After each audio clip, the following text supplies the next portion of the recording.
Bismillah, elhamdülillah, ve salatu ve selamu ala Resulillah. Müslüman için Allah'ın ve peygamberinin emri bir. O birden sonra iki, anne babanın emridir.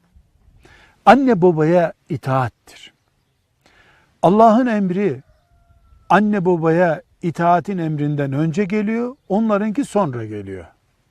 Ancak anne babanın her emrettiğine itaat etmek diye de bir kural yoktur. Belli şartlarımız var. Bir, anne ve baba Allah'ın sınırlarına dokunan bir şeyi emretmeyecek. Mesela düğününü çalgılı yapacaksın diyemez. Düğün karma olacak diyemez. Gelinimizi açık dolaştır diyemezler. Alkol kullan diyemezler. İkincisi, anne baba bir şeyi emrediyorsa o emrettiği şey gerçekte anne babanın yararına olan bir şey olmalıdır. Mesela bize ev al demelidir. Mesela yavrum biz şehirde duramıyoruz, bir çiftlik evi al bize demelidir.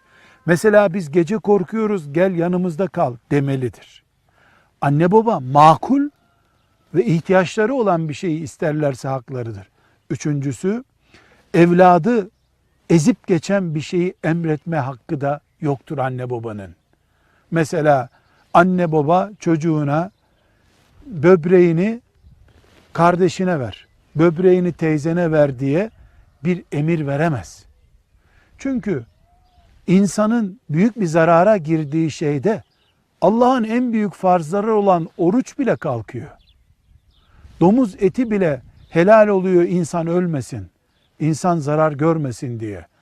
Farzlar ve vacipler, haramlar bile yerinden oynuyorsa insan hayatı tehlikeye girmesin diye bir anne baba bu şekilde evladına zarar verecek bir emri veremez. Verse itaat gerekmez. Unutmuyoruz, Allah'tan ve peygamberinden sonra anne baba geliyor ama bu üç şartla.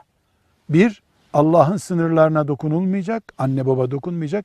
İki, anne babanın gerçek bir ihtiyacı ortada olacak. O ihtiyaç giderilecek. Fantazi bir şey olmayacak. Fantazi midir, değil midir? Aileden bir hakem bu kararı verebilir. Üçüncüsü de evladın ölümü pahasına, hanımını boşaması pahasına, iflas etmesi pahasına bir istekte bulunulamaz. Velhamdülillahi Rabbil Alemin.